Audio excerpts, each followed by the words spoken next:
अहोबकीयं स्तनकालकूटं जिघांसया पायदप्यसाध्वी लेभे गतिं धात्कृतां ततोनियं कं वा दयालुं शरणं व्रजेम। मैं बाबा विश्वनाथ एवं माता अन्नपूर्णे की नगरी काशी की धरती से जितने भी दोस्त ऑनलाइन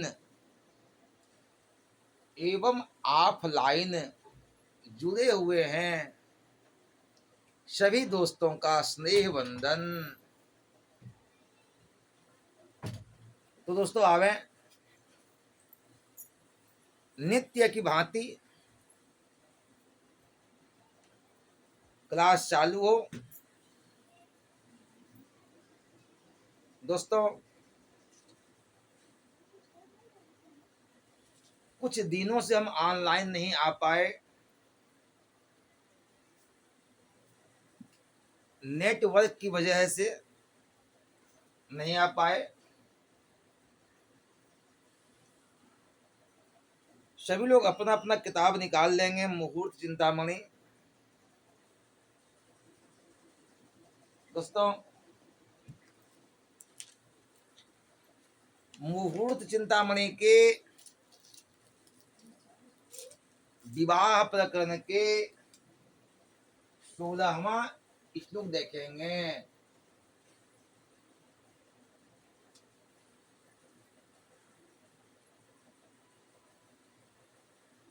सभी लोग अपना अपना किताब निकाल लेंगे, मुहूर्त चिंतामणि।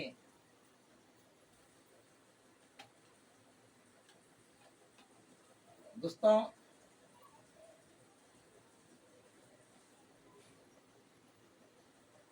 मुहूर्त चिंतामणि के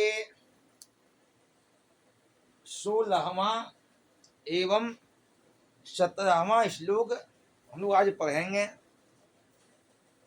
तो पहले 16वां श्लोक देखिए क्या कहते हैं, क्या लिखे हैं। सुत परिणयात खानमाशांतः सुताकर पीडनम न च निज कुले तद्वदा मंडनादपि मुंडनम न च सहजयोर्देये भ्रातृ सहोदर कन्यके न च सहज सुतोद्बाहो अवदार्धे शुभे न पितृक्रिया। दोस्तों इनका अन्वय देखिए, अन्वय में यह क्या लिखे हैं। सुत परिणयात खानमाशांतः सुता कर पीडनम नो कार्यम च पुनः तदवत निजकुले मंडनात मुंडनम अपि नो कार्यम च पुनः सहजयो भ्रात्रो सहोदर कन्यके नो देये अवदार्धे चो सहज सुतुद्वाह नो कार्य तथा शुभे पितृक्रिया नो कार्या। दोस्तों इनका कहना यह है कि पुत्र के विवाह के 6 मास तक, पुत्र के विवाह के 6 मास के अंदर कन्या का विवाह नहीं करना चाहिए। पुत्र के विवाह के 6 मास के अंदर, 6 माह के अंदर कन्या का विवाह नहीं करना चाहिए। दोस्तों और कन्या के विवाह के 6 माह के बाद दोस्तों इनका कहना साफ साफ ये है कि पुत्र के विवाह के बाद सभी लोग बोझ की ओर देखें। इनका कहना ये है पुत्र के विवाह के 6 माह के अंदर, क्या 6 मास के अंदर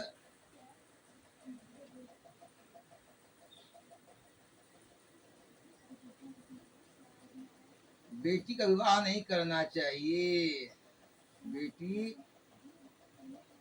का विवाह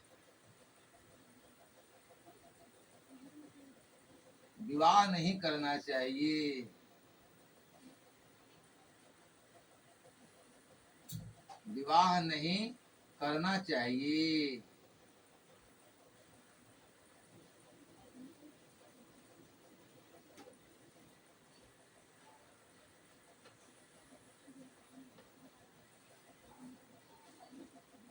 दोस्तों इनका कहना ये है कि बेटा के विवाह के बाद 6 माह के अंदर बेटी का विवाह नहीं करना चाहिए। और कहते हैं कि बेटी के विवाह के बाद बेटी के विवाह के 6 माह के अंदर 6 माह तक पुत्र का मुंडन नहीं करना चाहिए।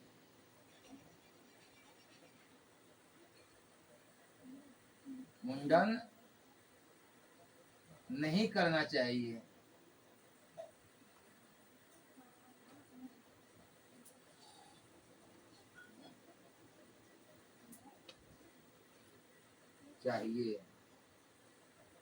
दोस्तों बेटा के विवाह के बाद 6 माह के अंदर बेटी का विवाह नहीं करना चाहिए। और ये कह रहे हैं कि बेटी के विवाह के बाद बेटी के विवाह के बाद 6 माह के अंदर पुत्र का मुंडन नहीं करना चाहिए। और इनका कहना ये है कि 2 सहोदर भाइयों को 2 सहोदर भाइयों का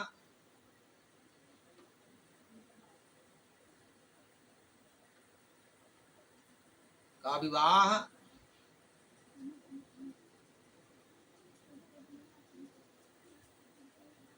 2 सहोदर बहने से नहीं करना चाहिए। 2 सहोदर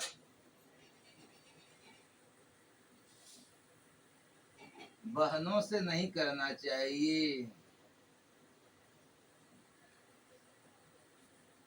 नहीं करना चाहिए।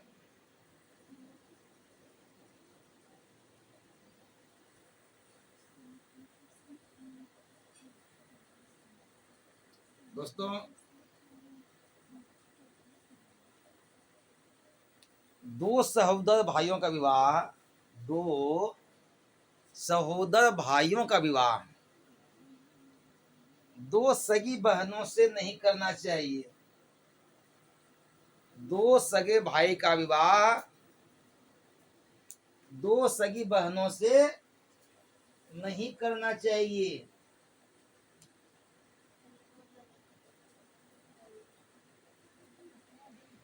या फिर दो सहोदर भाइयों का विवाह दो सहोदर भाइयों का विवाह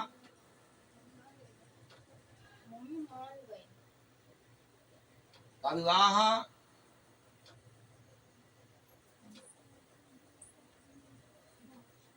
6 माह के अंदर नहीं करना चाहिए, के अंदर नहीं करना चाहिए।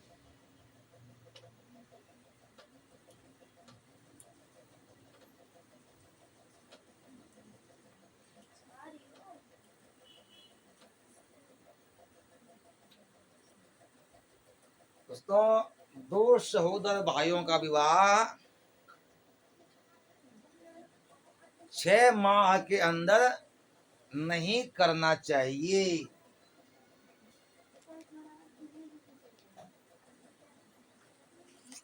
और इनका कहना ये है कि शुभ काम में शुभ काम में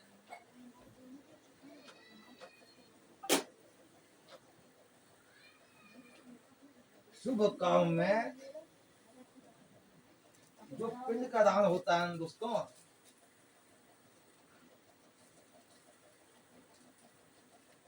शुभ काम में एकादशा आदि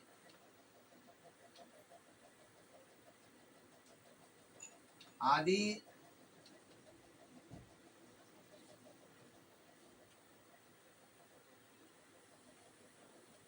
पिंड का दान नहीं करना चाहिए।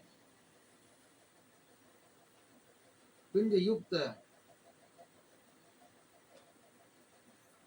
श्राद्ध नहीं करना चाहिए।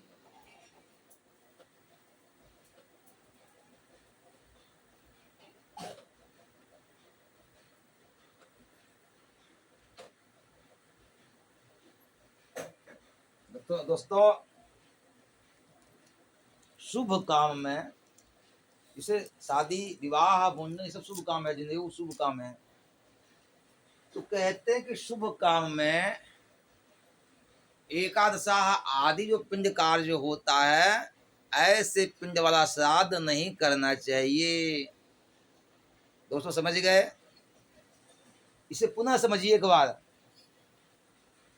बेटा के विवाह के 6 माह के अंदर बेटी का विवाह नहीं करना चाहिए, पहली बात। दूसरी बात क्या कहते हैं, बेटी के विवाह के 6 माह तक पुत्र का मुंडन नहीं करना चाहिए। बेटी के विवाह के बाद 6 माह के अंदर पुत्र का मुंडन नहीं करना चाहिए। हाँ, और दो सहोदर भाइयों का विवाह दो सहोदर बहनों से नहीं करना चाहिए। दो सगे भाई का विवाह दो सगी बहनों से नहीं करना चाहिए।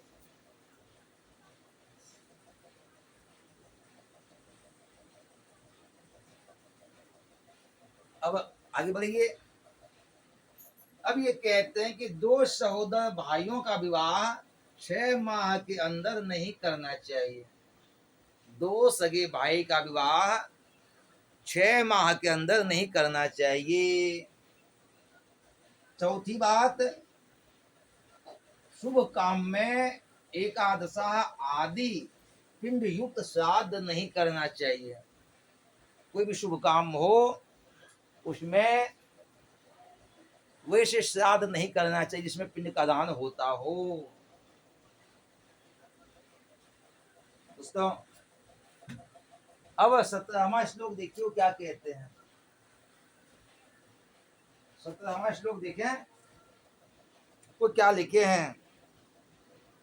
बद्ध्वा बरस्यापि कुले त्रिपुरुषे नासम ब्रजेत कशन निश्योतरम मासोतरम तत् विवाह इष्यते शांत्याथवा सूतक निर्गमे परे। दोस्तों, इनका कहने का मतलब ये है वाकदान है। जैसे कि विवाह के लिए वाकदान होता है कि हम ठीक है फला तिथि को शादी तय करेंगे, फला तिथि में शादी होगी। नहीं तो जब शादी का निर्णय हो गया हो, जब शादी का निर्णय हो गया हो, ऐसी अवस्था में दोस्तों, ये तो आप लोग देख लिए होंगे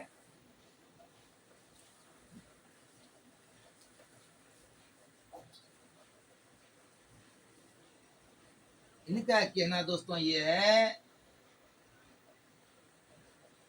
कि विवाह के लिए जैसे वागदान हो गया भाई, तय तमन्ना हो गया कि हाँ फला तारीख को शादी होनी है? बात क्लियर हो गया।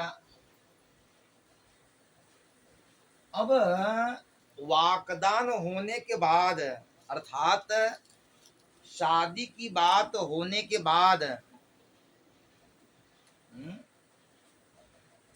जैसे कि आप समझिए कि वाकदान कहते हैं, वाक में सुबह वाणी है, विवाह का निश्चित हो गया कि फला तिथि को विवाह होना है। तो वाकदान के बाद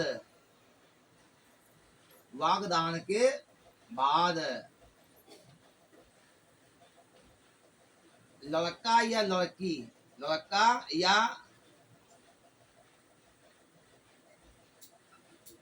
लड़की के तीन पीढ़ी में कोई मर जाए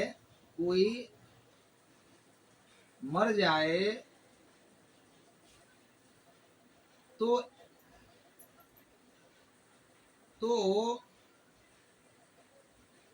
एक माह के बाद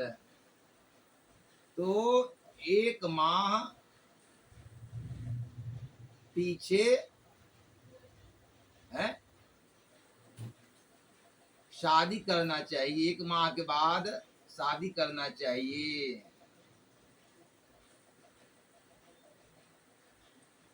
दोस्तों, अगर यदि शादी की बात होने के बाद उनके कुल में तीन पीढ़ी तक कोई मर जाता है तो एक माह के बाद शादी करना चाहिए। नहीं भाई, किसी की यहाँ शादी की बात चल गई हो, पूरा तय तमन्ना हो गया है कि फला तारीख को शादी होनी है, और ऐसी अवस्था में उसके कुल में तीन पीढ़ी में कोई मर जाता है तो एक माह के बाद शादी करना चाहिए। अच्छा, अब इसमें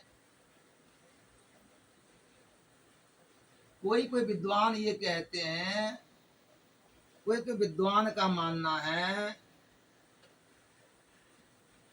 विद्वान का कहना है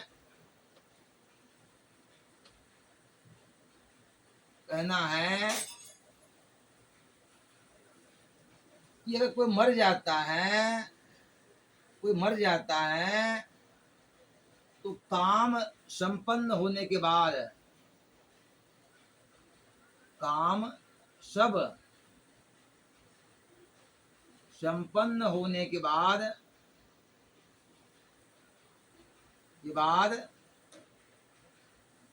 शादी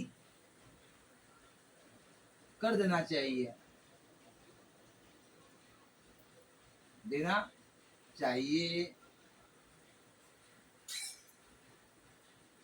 दोस्तों कुछ कुछ विद्वान का ये मानना है, कुछ विद्वानों का ये कथन है, अगर यदि वाकदान के बाद उनके कुल में 3 पीढ़ियों में कोई मर जाता है तो श्राद्ध संपन्न करने के बाद, श्राद्ध संपन्न करने के बाद शादी कर देना चाहिए। जब काम संपन्न हो जाए तो शादी कर देना चाहिए। के बाद शादी करना चाहिए।